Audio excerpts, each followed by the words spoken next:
2. I am your host, Apache Smash. This event, we're raising money for Crisis. Links to donate can be found below the stream. We'd also like to shout out ESA and BSG for their continued support. Now, it's time for current world record holder, NickRPGreen. He's going to be running UnMetal, any percent on the hard difficulty. Good luck and take it away. Thank you very much. Hello everyone, it's my first time at a live UKSG. It's an absolute pleasure to be here. I want to say thank you to everyone who's put this on and made me feel really welcome this weekend so far, so thank you. This is UnMetal. As far as I'm aware, this is the first time that the hard difficulty has ever been showcased at a marathon. So we are going to get started in 3, 2, 1, go! So, UnMetal, it sounds like it should be a Metal Gear, but it's not. This is a game that pays homage and is a bit of a parody of the original Metal Gear and Metal Gear 2 Solid Snake on the MSX. The guy who made this game, UnEpicFran, who also made a game called UnEpic. He's a massive fan of the MSX games, and as a result he decided to make this game as well. He actually originally made this game for the MSX and then created this version of it. Originally this version was released on the Vita. It was a Vita exclusive, and then later he ported it to other consoles and PC. Which is really good because the Vita version is quite horrible and quite difficult because it received a lot of quality of life updates following that release. So, one of the things that's different with this game as opposed to the Metal Gear games is the character that we're playing as, his name is Jesse Fox, and he's just a man who's basically in the wrong place at the wrong time. He got put under arrest for a crime that he didn't commit. He's not a hero, he's not a mercenary, he's not an assassin, he's just a dude who wants to go home. So everything that we do throughout the game is just, we're not trying to bring down the regime, we're not trying to, you know, stop anyone, we're just trying to go home. But he does have a particular set of skills that helps him along the way. You'll notice I'm rolling like all the time. Until we get our first upgrade, because this game has RPG elements, not really, but sort of. Until we get our first upgrade, then we are going to be rolling at all times because it's just slightly quicker than running. Once we've got that upgrade, it's still not quite as simple as no longer rolling, but we'll bridge that gap when we come to it. Picking up an eye patch, you'll notice one of the ow, took some damage there, but that's okay. We're gonna use a little trick to bypass that damage. What I'm gonna do is I'm gonna take this guy out. I'm gonna pick up this, and you'll notice I got the game automatically saved, and so I then loaded the game. And by doing so, it completely cancels out the fact that we took damage. It healed us back to full, and we can continue on. It's a trick that we're going to use throughout the run a lot. It's very, very helpful. Sometimes it's going to reset cycles for us, which are particularly useful in Chapter 2 and Chapter 8. That guard, we're just going to ignore that guard up there. We're approaching the end of the first chapter, and the first boss, actually. Just got to make sure I take these two guards out. I took damage there. On hard difficulty, we can't not take damage from that guard. They shoot too quickly. On the other two difficulties, we could get through that without taking that damage. We're gonna again do the load abuse there, and this is our first boss. This is a Grenade Guy. We're gonna beat Grenade Guy by throwing these pieces of like depleted uranium at him. Out of the slingshot that we crafted earlier. One more hit, and that is our first boss. Defeated.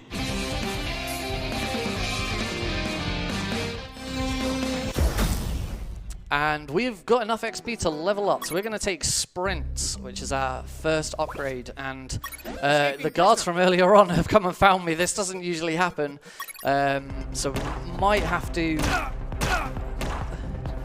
just sort of deal with this. Escaping prisoner. That's because we left that one guard earlier, and he's just gone on patrol and gone looking for me.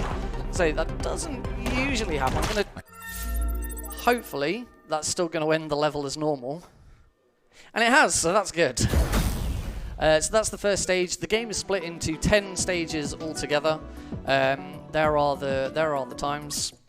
And we now move on to stage 2. Something stinks really bad. We're starting out in the sewer in this level, and the only problem I've got right now is I've got very, very little health because of that slight kerfuffle that happened at the end there. But it's okay, we should be able to manage. We're going to go up and we're going to take on our second boss straight away. This is Sergeant Roscoe. And we don't have any proper weapons to attack him with yet, but there's this nice fancy globe here.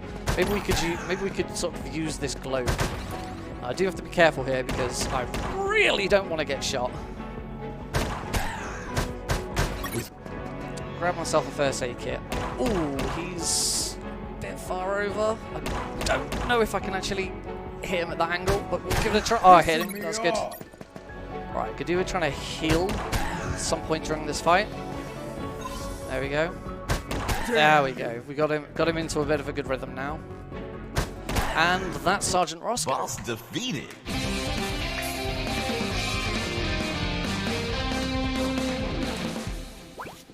And yes, whether you like it or not, I am going to dance every time we beat a boss because it's so cool. Right, we've now got these shredders to have to deal with. And you'll notice I'm still rolling, even though I said I wouldn't. The way that sprint works is when there's an enemy on the screen, rolling is still quicker. You don't run as fast. I'm gonna just do a quick load there to reset the next room. That was a trick discovered by our host, Apache Smash.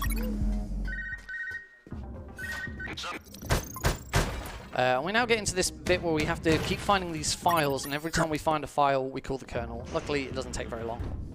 Right, next up we've got the first major skip of the game. This is called Doggo Skip. It was found very, very early on in this game's life cycle. We're supposed to go left as we left the door earlier, but instead we just sort of time our rolls around the dog. I'm bleeding out slowly, but that's fine. We're going to just keep going and make our way to the next save point. We've got plenty of time. It's really not a problem at all. It takes ages for Jesse to bleed out, particularly when we're at full health. So grab a couple of bits of equipment there. That guard. Oh, that's unfortunate.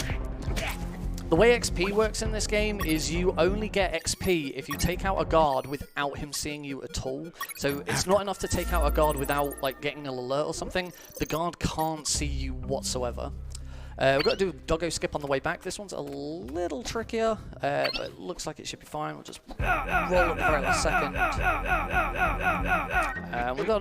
We've now got another sprint to the next save point. This one's probably the sketchiest one in the game, but even then, it's still not that bad. As long as your doggo skip's gone well, then it's fine. And it's just on the other side of this. There we go. Load that. Back to full health. We're nice and safe. We're going to go and get our next secret of the game. I got one of these in Chapter 1. On hard difficulty, I wouldn't. On other difficulties, sorry, I normally wouldn't get the one on Chapter 1. It's only on hard that it becomes a bit more important to grab them because the boss at the end of this level really kind of requires us to tank some damage. Just got to make our way past these shredders, just wait for these cycles. It's a little bit slow. There was a slightly faster route through there, but we're going to sort of play a bit safer for marathon safety. Let the shredders take care of some of the fish. We'll wait for the shredder to come over, take that fish out, move down here, and we're good. Right, now we come across a choice. We're going to go with a lot. And now we're a piece of cheese.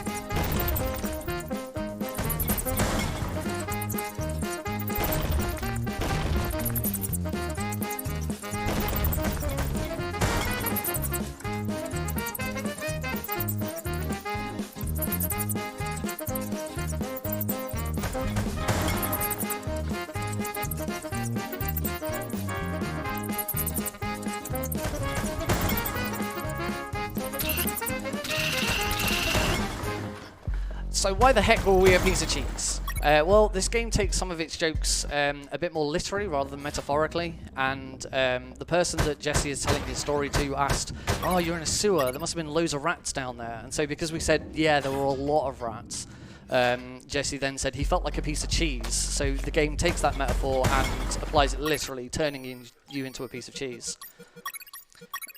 The game's story sort of subverts your expectations in that way, because you might think, well, in that case, why wouldn't you just say none at all? Because then there wouldn't be any rats.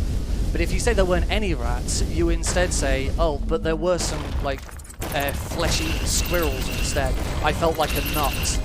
And you get chased by rabid squirrels, and you're an acorn instead. We're now in a rather tricky section called Flamethrower section. I'm going to play this like super safe for marathon safety. The flamethrower, you'll see there's a red bar above Jesse's head, and it's slowly filling up. If it reaches the top, then the flamethrower will explode, and we die. So I have to be very careful with exactly how much of this flamethrower I use at any one time. Obviously, I'm getting chased by these rats again, so I don't really want to get eaten by rats. But I've got plenty of health, so we should be fine now. What I tend to do is always clear out the first room, and then the rest of it kind of plays itself. We're going to get our last secret in this level, which is just here. Yeah. Lovely. Oh, let's not get taken out by that shredder. Shredder is an instant death if you get hit by it, so we're gonna avoid getting hit by it. I'm doing for health. We've got 3 health kits. That's good. We're gonna try and health kit during this fight. So this next fight, this guy's called Sewer Junk, and we're gonna use the flamethrower against him. And on every difficulty apart from easy, we have to not only manage him, but we also have to manage, yes, you guessed it, more rats. Luckily, we've got some good RNG. He's now going to appear to my left. There is a chance he can appear on my left to his second rise. I'm going to say that he had 6 tentacles. And again, you might be thinking, well, why wouldn't you say he's got 2 tentacles? Because that sounds better. But if you say he's got 2 tentacles, he actually gets 24 tentacles. 6 is the actual number that gives him the least amount of tentacles to have to deal with. And the more tentacles he has, the more of these red orbs, whatever these red orbs are, appear and shoot. Right over on the other side. We can't actually hit him from here. So we're going to unfortunately miss any damage on that phase. I'm trying to do a certain amount of damage to him, which hopefully I can get set up now. Oh, it's still not quite enough. I'm going to try it here. Okay, that's about the right amount of damage. So there's a final phase where the flamethrower breaks down, and we have to finish him off by punching him. But what I do instead is get him down to the absolute max. There we go. Get him down to the absolute max amount of health until that phase starts, and then just finish him off in one go, so we get to keep the flamethrower. So that's a completely unintended mechanic there. It's a little slow to set it up, but it's a lot safer than trying to punch him out, particularly on hard difficulty. And that is the end of Chapter 2. Just give this guy a bit of an explanation as to something that we did earlier that we don't really know about because we're skipping all the cutscenes. Alright, Stage 3, in the Lion's Den. We finally made our way into one of the bases. And this section is going to introduce another core mechanic of the game. As we said earlier, Jesse's no hero, he's no assassin, he's no mercenary, he's just a dude who wants to get out. And as a result of that, he refuses to kill anyone. So at any point, if we lethally damage an enemy, we have to heal them with our own health kits. As you can probably imagine, that's not very helpful because that uses up a lot of health kits. Oh, I really don't want this guy to call in an alert, that's fine. I got some XP off one of those guards. So we're going to come into here. This is the doctor. We're going to stab ourselves in the chest. Because our reasoning behind that is that the doctor, by stabbing ourselves in the chest, we're in need of medical aid, and so we become a patient, and the doctor's oath is that she helps people who are in need. So instead of shooting us, she has to treat us instead. Now then, how about a real weapon? Yeah, we've got a gun, and we're not going to use that gun very often. Because as I said, if we do lethal damage to any of these guards, then we've got to patch them up. And I really don't want to have to be using my own health kits on enemy guards. that's level 3. It's a little later than I normally like, but it's fine. So we've got our next upgrade that we got there was called Healing.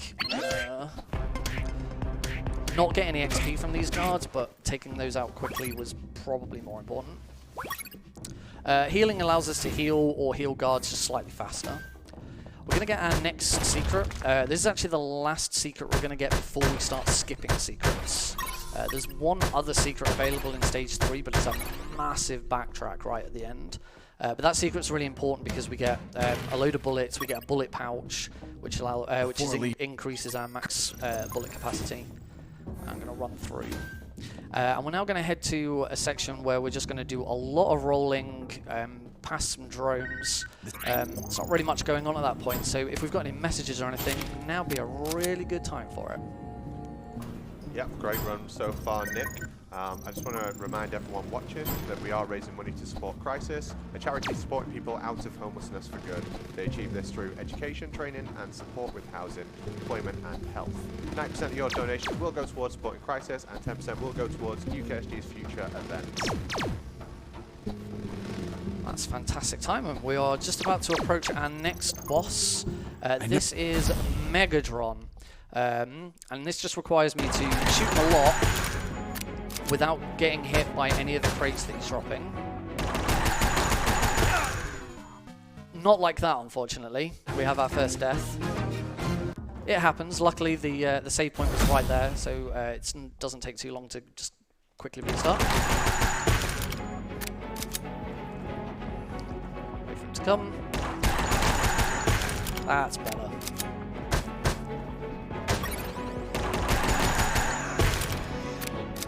Just going to concentrate on this fight a little bit. Get in there slowly. That's unfortunate, I missed that ammo. I don't think that ammo will reappear when these boxes disappear. I just need to reload one more time. There we go. Right, I'm going to try and break all of these boxes before the animation ends. Boss defeated.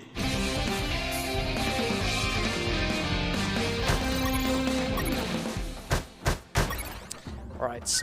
Now, how is everyone at their high school chemistry? You guys remember, like, making, combining elements and making things like salt and other things that you'd make at school? I can't remember. Can anyone tell me how you might make chloroform? Anyone? Anyone remember that you just combine one part of chlora and one part of form, and that makes chloroform?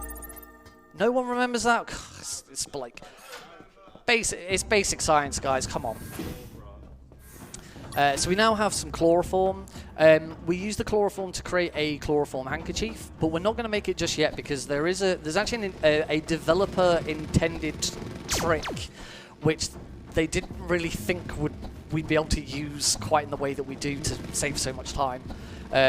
We can smell the chloroform ourselves, and it triggers a cutscene and it transports us.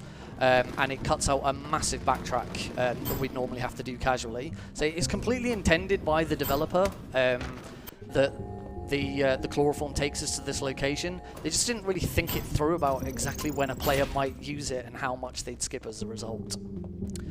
This next section, we've got these lasers. You can see that I've got this special suit on. It's a thermal suit that hides Jesse's thermal signature.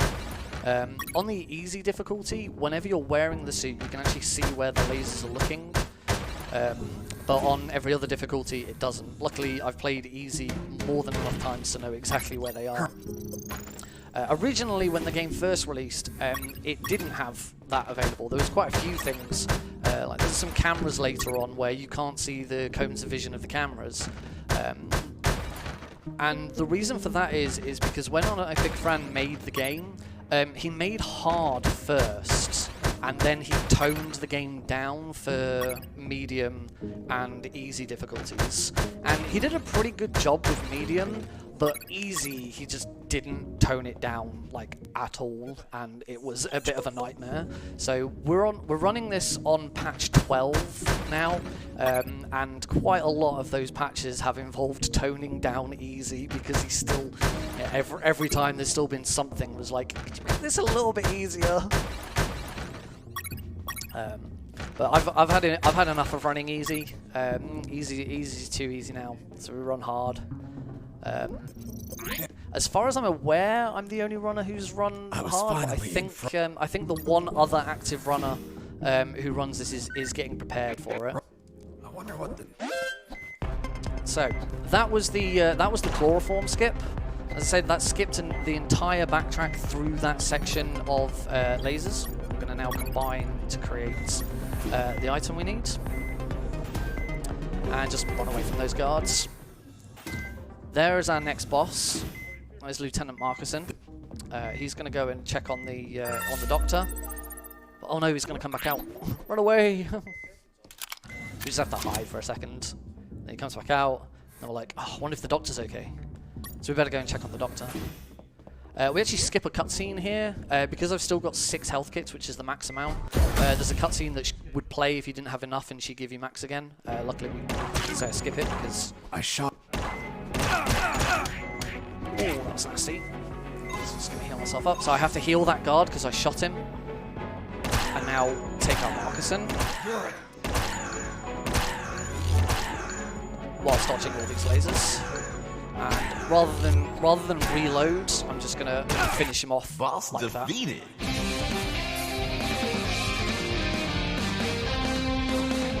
Even though I actually finished him off by kicking and punching him, it still counts as a lethal kill for some reason on Marcuson, so we still had to heal him. But that's fine, we're well prepared for it. Finally, we're going to carry Marcuson out to the exit because there's a retinal scanner, and we're going to use his eye. We're going to ignore that guard, we don't need to worry about him. And that's the end of Chapter 3. Next up, Chapter 4. And Chapter 4 is where we cheat. We cheat quite a bit. There's the biggest skip in the game is here in Chapter 4, and it's called the minefield skip. And it's pretty simple. There is going to be a minefield coming up, which is supposed to be random, except if you load a save, then you will load the last minefield you had. So before this run started, I loaded this chapter so that I got the same minefield that I get every single time, and I won't hit any of the mines because I know where they all are. That saves about 5 to 6 minutes. There's a whole underground section, you fight a boss, all to grab a mine detector. And the mine detector bit is really slow. Jesse moves really slowly whilst he's got the mine detector out.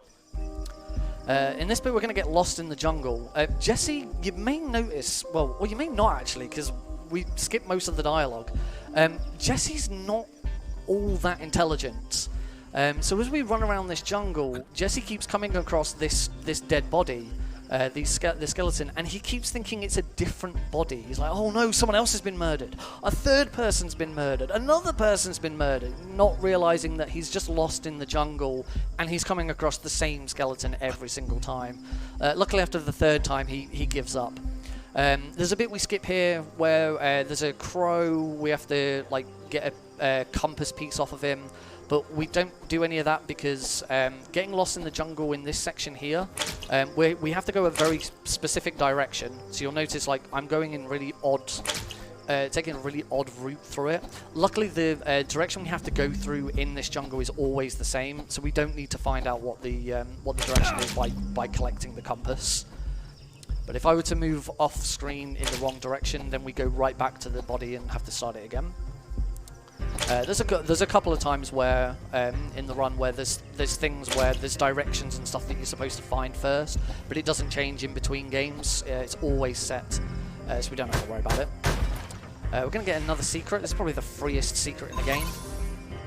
There's a bit of a bug here for some reason. That drill sergeant just teleports like that now. He didn't used to do that. It might be my save.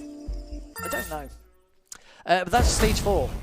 As I said, stage 4 is very, very short as a result of the minefield skip. And that was actually only 4 seconds behind the world record for that stage. The barracks. This is another level that should, like, casually... Ooh, that's not very nice. Let's reload that. On that. Guard... There we go. The guards in this game are random, by the way. Well, most of them. Any of the guards that are running around tend to be random. So every time you enter a new room, particularly if you need to take guards out, you know, you have to think about exactly how you're going to deal with them. Oh, getting shot there's not too bad. It's not going to take us too long to get to a point where we can use that health kit. But in this section, casually, you'd be running around really quietly. You'd be trying to avoid guards. You'd be trying to take them out stealthily, because you can't leave any guards just sort of lying around in this section because there's a patrol wandering around. But in the speedrun, we just peg it. Gonna heal there. We've now got some grenades. That allows us to take on our next boss fight. I kind of don't want to get shot here. Send backup. The body armor that I just collected was the next secret.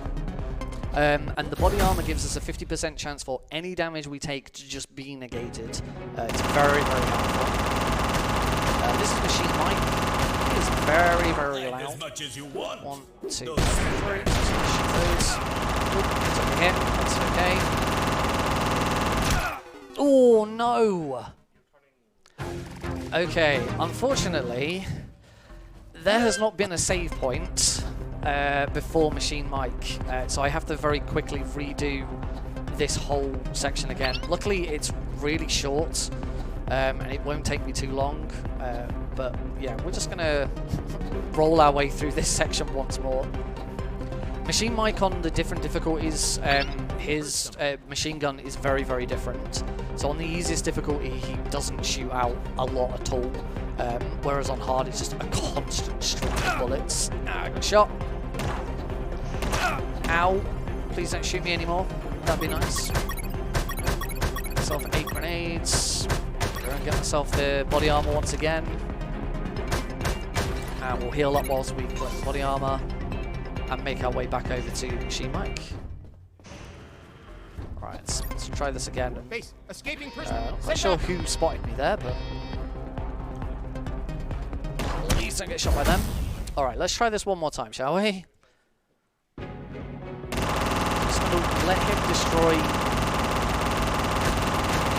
Hide as much as you want. 1, 2,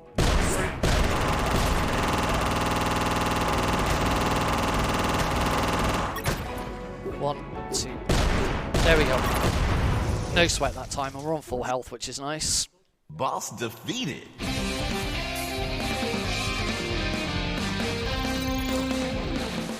Now, Machine Mike there was not very happy that we blew up his machine gun nest, so he's hopped into a tank, and now we're going to have to deal with the tank. So we'll grab a rocket launcher. We're going to throw some grenades at these boxes to reveal some ammo. Then I've got to be careful here. I've got to make sure that he starts shooting his machine gun early, because we're going to hide behind here. If he was to shoot the entirety of his machine gun load at one of these boxes, then it will destroy it. And I kind of need those boxes as cover so that I don't get killed. Let's grab some more grenades. Took a lot of damage there, but should be okay. And hopefully we can now finish this fight. Super. We've got 2 rockets. A few spare grenades, and we are now level 4. And we're going to take Rolling Thunder, which means that we can roll a lot quicker now. And that is the end of Chapter 5. We are now halfway through the stages. Let's move on to Stage 6. Engineering problems. And we have a short little truck ride. We're going to answer a call. And then we're going to wait for a cutscene. We're going to make another call, and then we're going to throw a grenade at these boxes. Get ourselves a bunch of health kits. We need a lot of health kits in this section because we're introduced to another enemy here. These are the engineers, and these engineers are controlling this saw. It should be really nice if we could find a way of getting around this saw without having to do this bit, because it uses up a lot of health kits. But basically we just have to destroy them and then heal all of the engineers, so that we can get past the blades. Throw another one there so we can get those items a bit quicker. Break both of these boxes, so we want the items behind them. Grab some more health kits, because again we're going to have to use these health kits on these guys. Oh, I threw that grenade a little too far away and it bounced. Let's get to this guy before he bleeds out. So because Jesse won't kill anyone, if they bleed out, then it becomes you just get a game over and go back to the last checkpoint. There's a nice little yellow submarine here. I wonder why it's yellow. Who knows? I'm sure it's a reference to something. That's the last set of files that we have to get, so we don't have to keep calling the kernel every time we get some files. We need to go and find a key for this submarine. Luckily it's in that box there. And we're also going to recycle a load of items. So we've just got rid of a load of items there. And the reason for that is there are too many items in this game compared with your inventory space. So in order to give you your inventory space back, the game allows you to recycle all of the old items that it knows you're never going to need again. So there's a really clever way of managing that. We now have this little submarine section where there's these mines I have to dodge. Getting hit by one of these mines is an instant death, so we do have to be a little bit careful. There's more mines on the harder difficulty.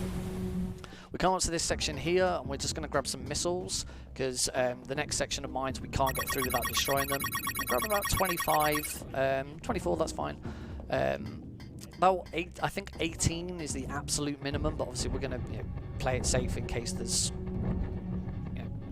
just make sure I don't hit mine. And now we're just going to sort of traverse through this little bit. The submarine section in this is really nice. If you think about other games that have underwater sections, and they tend to be like... you really, really hate underwater sections. Sonic is the best, probably the best example. Though Mario has his fair share of terrible underwater levels. The submarine in this is really nice to handle. It's really not that bad at all.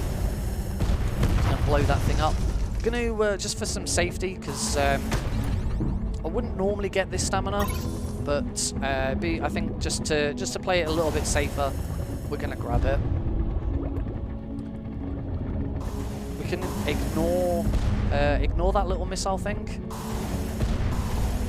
We don't need to blow it up. He's not in our way. He's just chilling out. He's just having some fun. As long as he doesn't shoot us, which he's not going to if we don't get in his way. Just be nice to people. Just be nice to missile launchers, and they don't have to bother you. We're coming up to our next boss, and this is a boss called Huge Eel. He is so named Huge Eel because he is a really big eel. If anyone needs any further explanation, please give me a shout later, and I'll try and explain it a bit further. But yeah, we're just going to try and fire missiles as he opens his mouth. There used to be a really funny bug. I'm not doing a very good job of this. There used to be a really funny bug where after Huge Eel died, his dead body would just sort of float across the top of the screen after like 30 seconds of just waiting in this room. It was really weird, and they patched it out, and I really wish they hadn't, because it was a really funny bug. And that is Huge Eel. Boss defeated.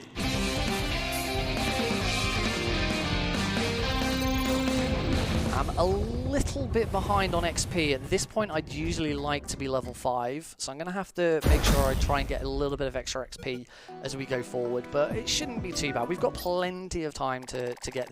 Ideally, we need to be at level 6 before the end of the game, because level 6 gives us double damage on our pistol, and we need that double damage, otherwise we're going to run out of pistol ammo.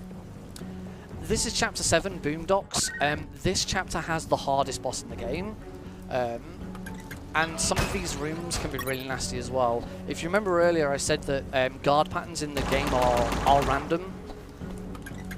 And there's a couple of rooms coming up where... Oh, make sure I don't get hit by that guy. There's a couple of rooms coming up where the guards can be a real pain in the butt. We don't want...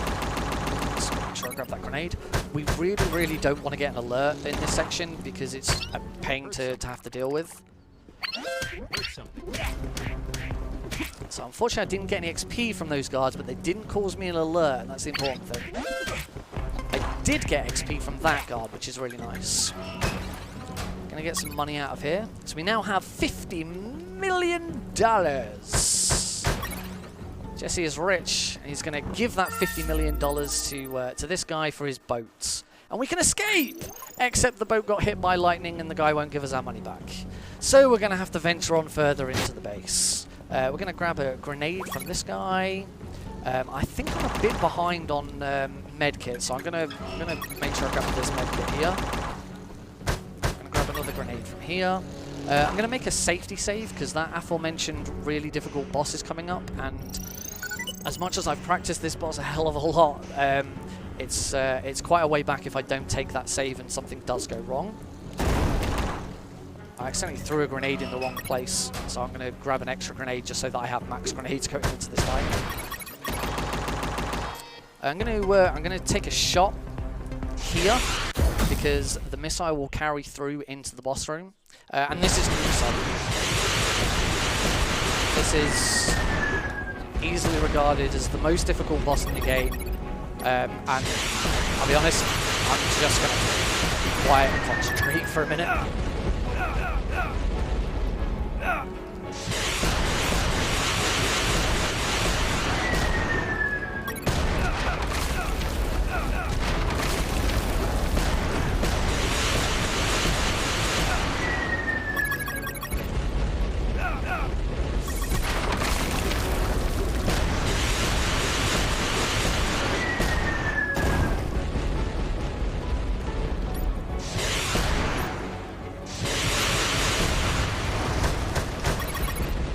Okay, that wasn't too bad. I probably could have finished that in one, maybe 2 cycles earlier.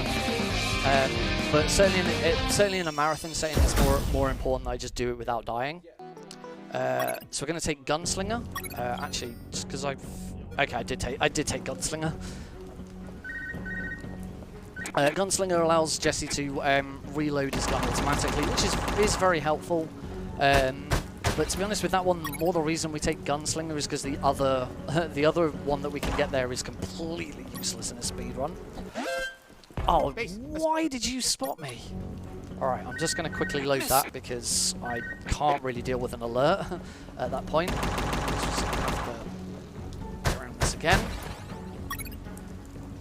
Guard line of sight can be a bit funky sometimes. Like, just very, very occasionally that guard can spot you from that distance. Just going to choke that guard out, and now I'm going to punch this guard because I'm still a bit behind on XP. And now we are going to get into this boat. It needs some gasoline, so I told it that it needed gasoline. And now we're up against Black Thunder, who's my least favourite boss of the game because it's very random and just really annoying. Black Thunder's movements aren't particularly random, it's more the river's layout that's random. As a result, you can beat this boss in like 2 cycles. You might end up beating this boss in 5 or 6 cycles because you just do not get a nice layout for your river. I'm gonna... He's not being nice to me. He is not gonna be nice to me today.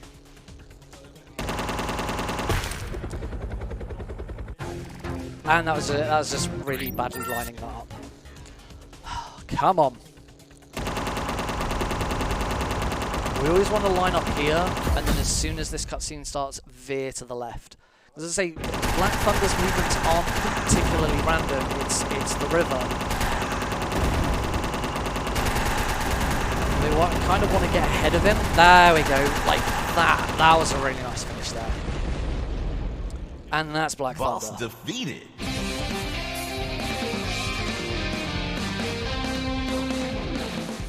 But yeah, first try, right? Yeah, first try. That is the end of stage 7. We only have 3 stages to go. And the game does a really good job of pacing things. So we've had a really, really hectic chapter there of multiple bosses, loads of guards, and now things slow down a little bit. This is a chapter where there's a bunch of cameras. We have to be stealthy. If we get caught at any point in this chapter, it's an immediate game over. And we're going to do a trick here that I discovered, which is that load. That load resets all of the camera cycles in the rooms coming up. You'll see there's some cameras there, but those cameras are static. Oh, need to equip the bolt cutters that I just got. So as we move through these sections, every single camera is going to be moving in a way that's ready for us to go past. So I immediately move up to here. I can immediately go around this camera to this camera, and that camera's now moving away. As I move into the next room, the camera's already moving away, and it's just perfect. This whole section used to be a complete nightmare before we discovered that just that one load that just sets everything up so nicely. We need to construct some scarecrows here. I also need to heal, so just while we wait for that camera to move, I'm going to heal. I'm going to quickly go back to those scarecrows. As you see, that camera's in the right place. Beautiful. Now the cameras aren't very smart, so we're going to use these scarecrows to make the cameras think that guards that we've knocked out are actually still there. So the camera looks over at the scarecrow and it goes, "Oh yeah, that's just a normal guard, right? I'm fine with that." There we go. Knock those two out. Some much needed XP. There's a secret behind that palm tree. It's a bit of a weird location for some palm trees. Mind if I jump in here for a second? Go for it. Thanks very much. We've got a $15 donation from Caro, and left the comment, Nick at UKSG with Apache on comms. Heck yeah, let's go. NickRP Gold. Nice, thanks, Caro. Alright, we're going to start throwing these electromagnetic grenades. These cameras, so that we can get through them. And one of the nice things about this game is the way that the developers worked with the Metal Gear speedrunners community.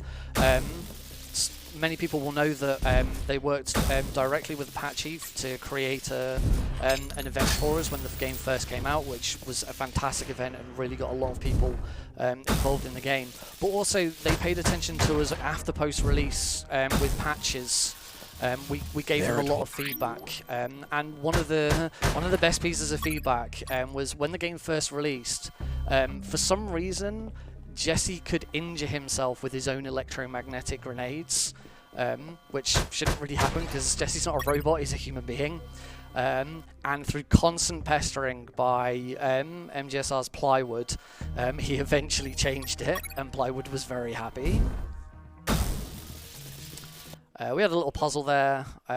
We're supposed to get past a guard who's on the other side of that door, and we know that we need a pepperoni pizza to convince him. That chapter is the only one that I do that's perfect. It's perfect because we got all of the XP and both secrets. It would be quicker to not do it perfect, but those secrets are really helpful, and it's actually slower to not get the XP.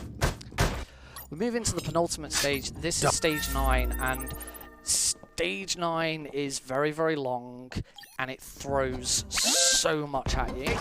First things first, we've got these new Scandinavian guards. Scandinavian guards are much tougher. You can't just PPK them like every other guard. And if you do manage to knock one of them out, they'll wake up again. Guards don't normally wake up after you knock them out. So casually, if you're going through this, you tie them up with bits of string. But obviously we're just going to ignore them. Luckily, we get given the option to cut the security right at the start of this chapter, so we don't have to worry about them calling in an alert. They'll call in a caution, but they won't call in an alert, which is really important because if you call in a caution, doors don't lock. But if you only call in an alert, then they do all lock.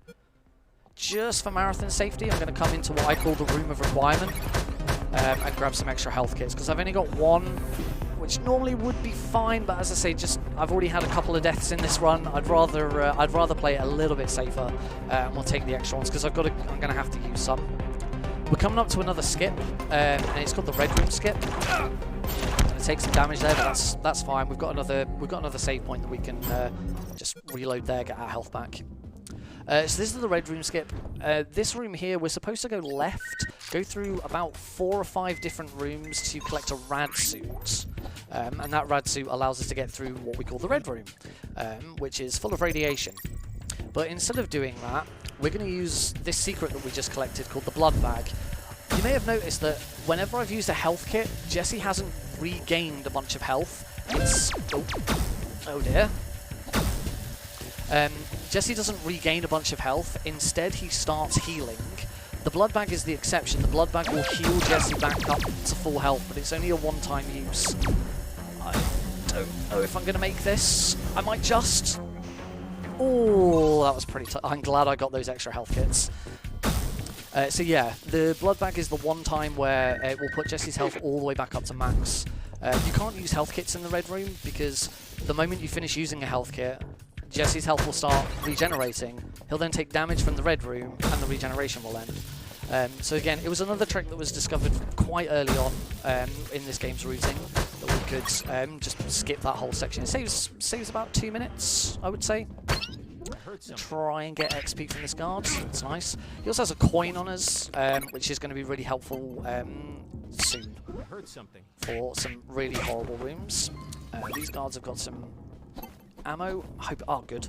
I was hoping that guard wasn't going to turn around, so I can get his XP. We're very, very close to level 6, which is the final level that we need to be at before the end of the game. We've actually got plenty of time before the final point where we'd need it is.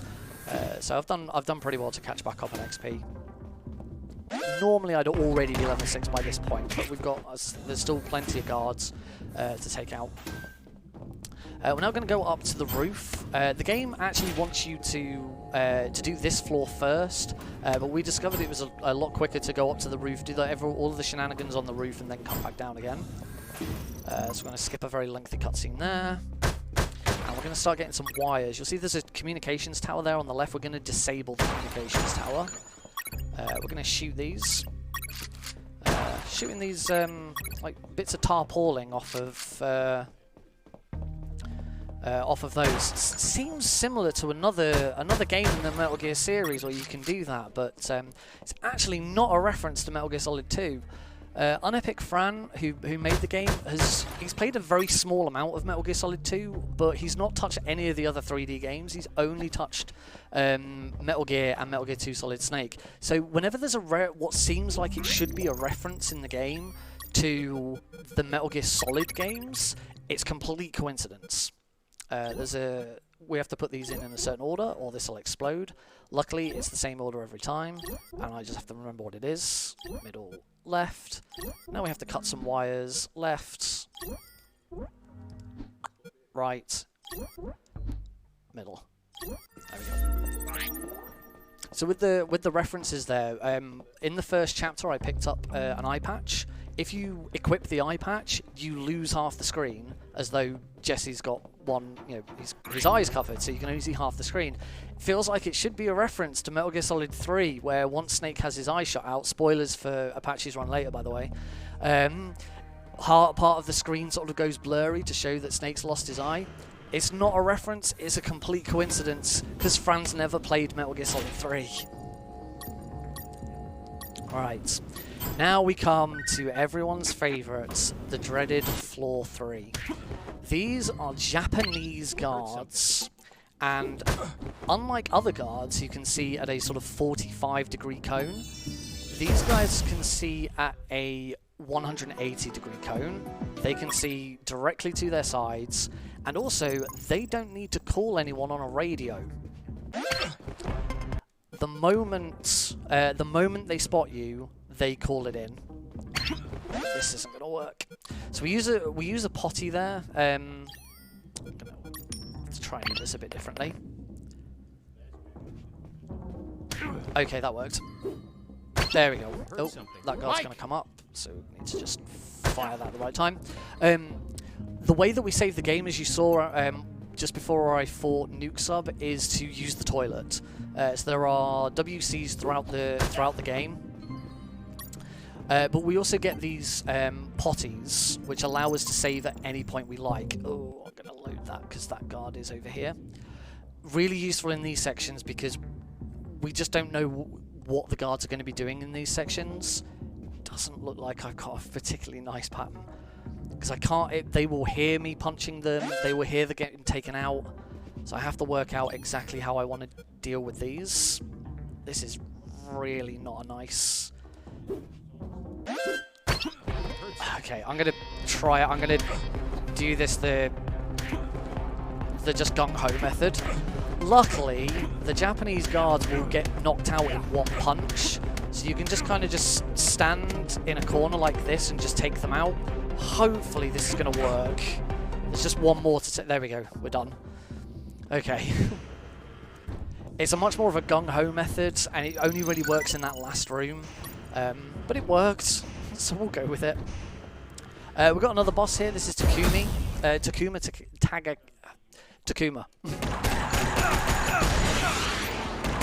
And that was Takuma. Really, really fast boss, that one. We just shoot him a bunch of times, and then switch to our rocket launcher, shoot him once, move out of the way, and then finish him off. Although, as you can see, I am very, very low on health now. There is another health kit there. Hey, Fox. I'm going to actually heal before we move on, because I want to make sure I've healed up enough before we get to the next floor.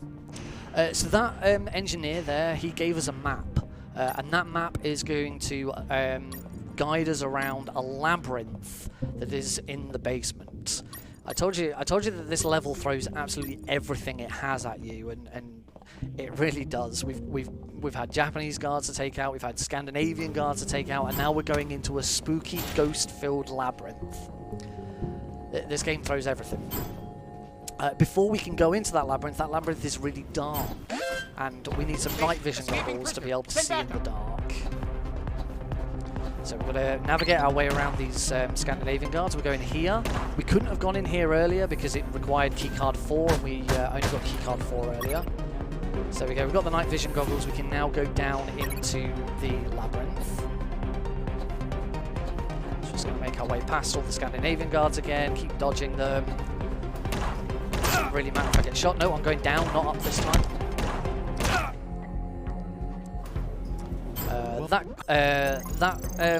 That's the Lord of the Labyrinth, and he is voiced by Jack Lafere, who is a creative assistant for this game, and someone who's stuck around in the Metal Gear speedrunning community to talk about the game. And, oh, Jesse didn't reload, and he's a really cool guy. Shout out to Jack Lafere if he's watching. So ghosts. For some reason you can shoot ghosts. Doesn't make sense, but it doesn't have to make sense, because we don't really... Nothing in this world has suggested that ghosts should be a thing that are real. But they are. They are. We're going to try and avoid ghosts, though, because shooting them takes some time. So wherever it's feasible, we won't shoot the ghosts, and we'll just try and, you know, ignore them and go past them. You'll notice I'm going a very particular way. There are hidden pitfalls, and you have to go through a specific way.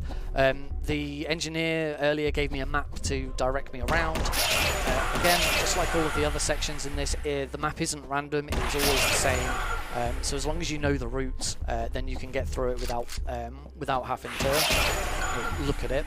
However, in order for the game's event flags to progress, you do have to still collect the map. You can't ignore the map. If you don't have the map, the Lord of the Labyrinth won't let you in. But that is the end of that chapter. Not too bad. Floor 3 gave us a bit of problem, but overall, could have been a lot worse. Alright, we go into the final chapter, Escape Complete. We're going to make our way back up to the heliport, where that helicopter was, and hopefully escape. We know that the key is in General X's office, and you know, classic bad guy name, General X. Now, we talked earlier about some science and about how we create chloroform. Given that I am picking up pieces of C1, how do you guys reckon we might create C4? If your answer was, you get 4 bits of C4 and then put them all together, you're absolutely right. So we are going to do just that. C2, C3, C4, C4 with a remote, with a timer on it. We're going to plant that here, because that's going to be useful in a cutscene in a moment. I'm actually just going to heal whilst we're waiting there. I'm going to skip this cutscene and kaboom! Everyone in the room gets knocked out. We're now going to make our way over to the final area. These are mandatory alerts. They happen automatically. And all we do is just stand at the edge of the screen as the guards enter and punch them before they enter the screen. So it makes this section's quite trivial as a result. On easy difficulty, there is a trick that we can do called Death March, where we just tank it. But we actually don't do it on... Ooh, one of those... that's never happened. That guard just decided not to turn up. Okay. That's not happened before, but okay. Gonna make our way up to General X's office. So here is General X's office. We're gonna... I was gonna let that play out, but Jesse says a naughty word with that cutscene. This is his armory. So we're gonna just gather up items for the final boss fight, which is just one or two screens away. Play it safe. Make sure I get every single bit of ammo that I need. Yep, we're at full, so we can move on. Grab the general and head up. I do have one health kit on me, which I need to make sure that I don't have by the time we get to the final phase of this boss. This is it. The final boss, General X. Time will be on the final hit of General X himself. There are 3 phases to this fight. First, we fight a bunch of drones. Then we're going to fight a mech. I wonder why there might be a... Oh, I'm getting a bit overwhelmed. I'm getting swarmed. Come on. Okay, we're good. I'm going to use that health kit now.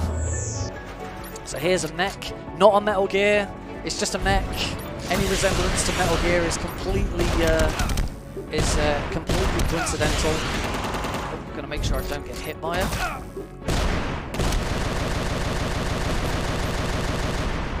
That last shot got blocked by my body armor. It could have killed me. Okay, so time is when I land the final hit on General X here. Oh, he's already moved. So he's invisible. I have to throw a electromagnetic grenade at him. And time.